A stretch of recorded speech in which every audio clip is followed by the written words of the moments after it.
अथ द्वितीयोऽध्यायः। संजय उवाच तं तथा कृपयाविष्टम् अश्रुपूर्णाकुलेक्षणम् विषीदन्तमिदं वाक्यम् उवाच मधुसूदनः। श्रीभगवानुवाच कुतस्त्वाकश्मलमिदं विषमे समुपस्थितम् अनार्यजुष्टमस्वर्ग्यम् अकीर्तिकरमर्जुन।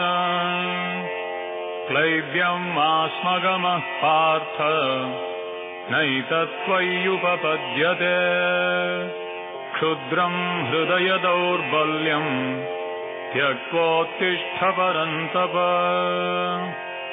अर्जुन उवाच कथं भीष्ममहं संख्ये द्रोणं च मधुसूदन इषुभिः प्रतियोत्स्यामि पूजार्हावरिसूदन। गुरून् हत्वा हि महानुभावान् श्रेयो भोक्तुं भैक्षमपीह लोके। हत्वार्थकामांस्तु गुरूनिहैव भुञ्जीय भोगान् रुधिरप्रदिग्धान्। न चैतद्विद्मः कतरन्नो गरीयो यद्वा जयेम यदि वा नो जयेयुः। यानेव हत्वा न जिजीविषाम तेव स्थिताः प्रमुखे धार्तराष्ट्राः। कार्पण्यदोषोपहतः स्वभावः पृच्छामि त्वां धर्मसम्मूढचेताः। यच्छ्रेयस्यान्निश्चितं ब्रूहि तन्मे शिष्यस्तेऽहं शाधि मां त्वां प्रपन्नम्। न हि प्रपश्यामि ममापनुद्यात् यच्छोकमुच्छोषणमिन्द्रियाणाम्। अवाप्य भूमावसपत्नमृद्धम् राज्यं सुराणामपि चाधिपत्यम्। संजय उवाच एवमुक्त्वा ऋषिकेशं गुडाकेशः परन्तप न योत्स्य इति गोविन्दम् उक्त्वा तूष्णीं बभूवः। तमुवाच ऋषिकेशः प्रहसन्निव भारत सेनयोरुभयोर्मध्ये विषीदन्तमिदं वचः। श्रीभगवानुवाच अशोच्यानन्वशोचस्त्वं प्रज्ञावादांश्च भाषसे गतासूनगतासूंश्च नानुशोचन्ति पण्डिताः। न त्वेवाहं जातु नासं न त्वं नेमे जनाधिपाः। न चैव न भविष्यामः सर्वे वयमतः परम्। देहिनोऽस्मिन् यथा देहे कौमारं यौवनं जरा तथा देहान्तरप्राप्तिर्धीरस्तत्र न मुह्यति। मात्रा स्पर्शास्तु कौन्तेय शीतोष्णसुखदुःखदाः आगमापायिनो नित्याः तां तितिक्षस्व भारत। यं हि न व्यथयन्त्येते पुरुषं पुरुषर्षभ समदुःखसुखं धीरं सोऽमृतत्वाय कल्पते। नासतो विद्यते भावो नाभावो विद्यते सतः उभयोरपि दृष्टोऽन्तस्त्वनयोस्तत्त्वदर्शिभिः। अविनाशि तु तद्विद्धि येन सर्वमिदं ततम्। विनाशमव्ययस्यास्य न कश्चित् कर्तुमर्हति। अन्तवन्त इमे देहा नित्यस्योक्ताः शरीरिणः अनाशिनो प्रमेयस्य तस्माद्युध्यस्व भारत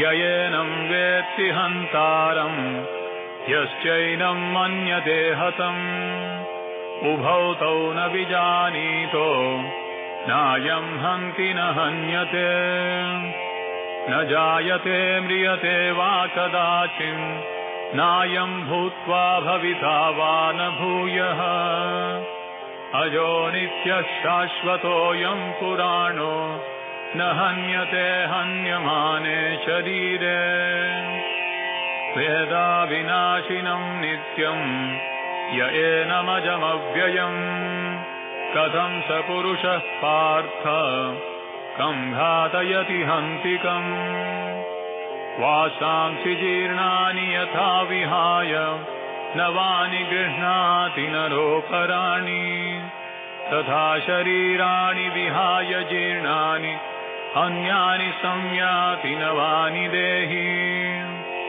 नैनं छिन्दन्ति शस्त्राणि नैनं दहति पावकः न चैनं क्लेदयन्त्यापो न शोषयति मारुतः अच्छेद्योऽयमदाह्योऽयम् अक्लेद्यो शोष्य एव च नित्यः सर्वगतस्थाणुर् अचलोऽयं सनातनः अव्यक्तोऽयमचिन्त्योऽयम् अविकार्योऽयमुच्यते तस्मादेवं विदित्वैनं नानुशोचितुमर्हसि अथ चैनं नित्यजातं नित्यं वा मन्यसे मृतम् तथापि त्वं महाबाहो नैनं शोचितुमर्हसि जातस्य हि ध्रुवो मृत्युर्ध्रुवं जन्म मृतस्य च तस्मादपरिहार्येऽर्थे न त्वं शोचितुमर्हसि अव्यक्तादीनि भूतानि व्यक्तमध्यानि भारत अव्यक्तनिधनान्येव तत्र का परिदेवना आश्चर्यवत् पश्यति कश्चिदेनम्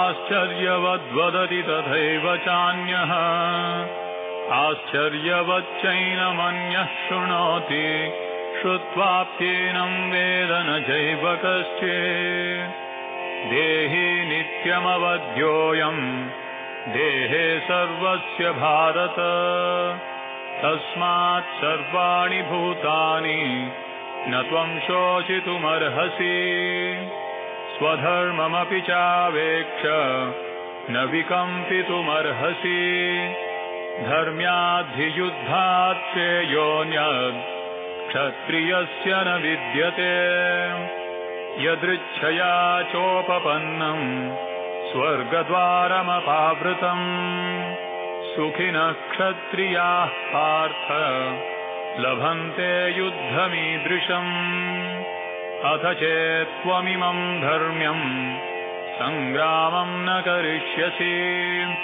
ततः स्वधर्मं कीर्तिं च हित्वा पापमवाप्स्यसि अकीर्तिं चापि भूतानि कथयिष्यन्ति ते व्ययाम् सम्भावितस्य चाकीर्तिं मरणादतिरिच्यते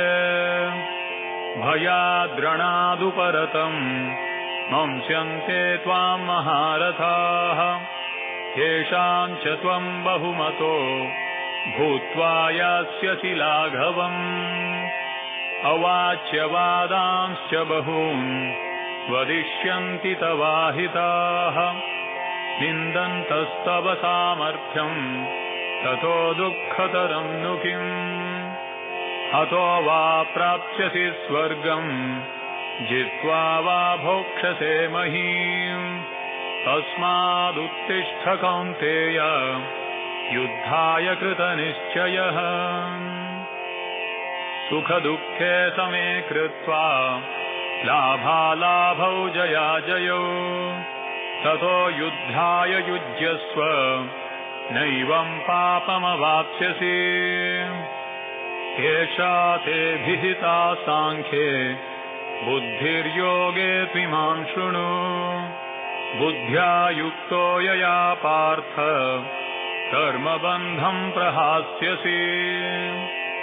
नेहाभिक्रमनाशोऽस्ति प्रत्यवायो न विद्यते। स्वल्पमप्यस्य धर्मस्य त्रायते महतो भयान्।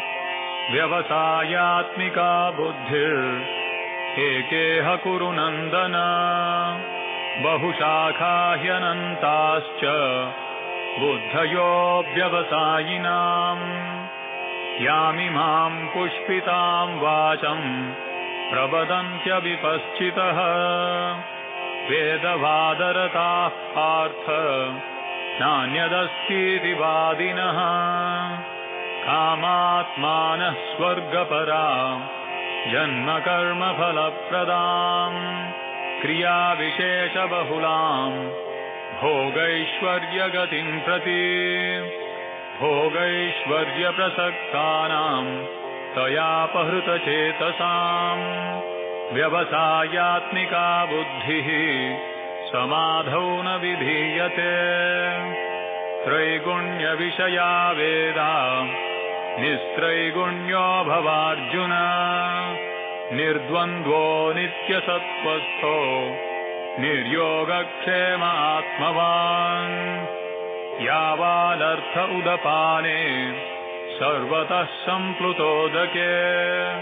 तावान् सर्वेषु वेदेषु ब्राह्मणस्य विजानतः। कर्मण्येवाधिकारस्ते मा फलेषु कदाचन। मा कर्मफलहेतुर्भूः मा ते सङ्गोऽस्त्वकर्मणि। योगस्थः कुरु कर्माणि सङ्गं त्यक्त्वा धनञ्जय। सिद्ध्यसिद्ध्योः समो भूत्वा समत्वं योग उच्यते। दूरेण ह्यवरं कर्म बुद्धियोगात् धनञ्जय। बुद्धौ शरणमन्विच्छ कृपणाः फलहेतवः। बुद्धियुक्तो जहातीह उभे सुकृतदुष्कृते। तस्माद्योगाय युज्यस्व योगः कर्मसु कौशलम्। कर्मजं बुद्धियुक्ता हि फलं त्यक्त्वा मनीषिणः। जन्मबन्धविनिर्मुक्ताः पदं गच्छन्त्यनामयम्। यदा ते मोहकलिलम् बुद्धिर्व्यतितरिष्यति तदा गन्तासि निर्वेदम्। श्रोतव्यस्य श्रुतस्य च श्रुतिविप्रतिपन्ना ते यदा स्थास्यति निश्चला। समाधावचला बुद्धिः तदा योगमवाप्स्यसि। अर्जुन उवाच स्थितप्रज्ञस्य का भाषा समाधिस्थस्य केशव। स्थितधीः किं प्रभाषेत किमासीत व्रजेत किम्। श्रीभगवानुवाच प्रजहाति यदा कामान् सर्वान् पार्थमनोगतान्। आत्मन्येवात्मना तुष्टः स्थितप्रज्ञस्तदोच्यते। दुःखेष्वनुद्विग्नमनाः सुखेषु विगतस्पृहः। वीतरागभयक्रोधः स्थितधीर्मुनिरुच्यते। यः सर्वत्रानभिस्नेहः तत्तत्प्राप्य शुभाशुभम्। नाभिनन्दति न द्वेष्टि तस्य प्रज्ञा प्रतिष्ठिता। यदा संहरते चायम् कूर्मोऽङ्गानीव सर्वशः। इन्द्रियाणीन्द्रियार्थेभ्यः तस्य प्रज्ञा प्रतिष्ठिता। विषया विनिवर्तन्ते निराहारस्य देहिनः रसवर्ज्यं रसोऽप्यस्य परं दृष्ट्वा निवर्तते यततो ह्यपि कौन्तेय पुरुषस्य विपश्चितः इन्द्रियाणि प्रमाथीनि हरन्ति प्रसभं मनः तानि सर्वाणि संयम्य युक्त आसीत मत्परः वशे हि यस्येन्द्रियाणि तस्य प्रज्ञा प्रतिष्ठिता ध्यायतो विषयान् पुंसः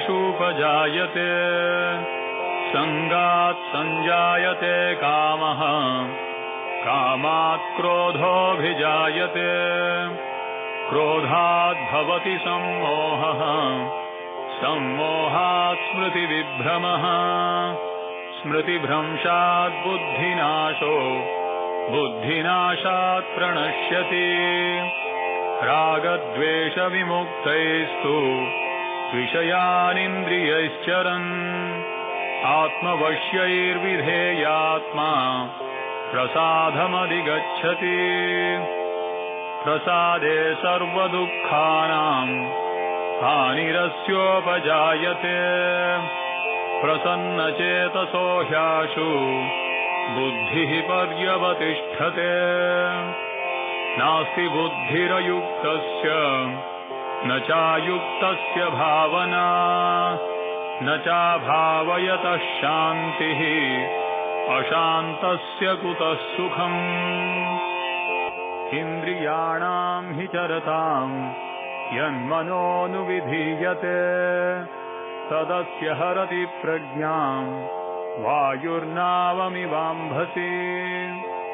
तस्माद्यस्य महाबाहो निगृहीतानि सर्वशः इन्द्रियाणीन्द्रियार्थेभ्यः तस्य प्रज्ञा प्रतिष्ठिता या निशा सर्वभूतानां तस्यां जागर्ति संयमी यस्यां जागृति भूतानि सा निशा पश्यतो मुनेः आपूर्यमाणम् अचलप्रतिष्ठम् समुद्रमापः प्रविशन्ति यद्वत् तद्वत्कामायम् प्रविशन्ति सर्वे स शान्तिमाप्नोति न कामकामी विहाय कामान्यः सर्वान् पुमांश्चरति निःस्पृहः निर्ममो निरहङ्कारः प्रशान्तिमधिगच्छति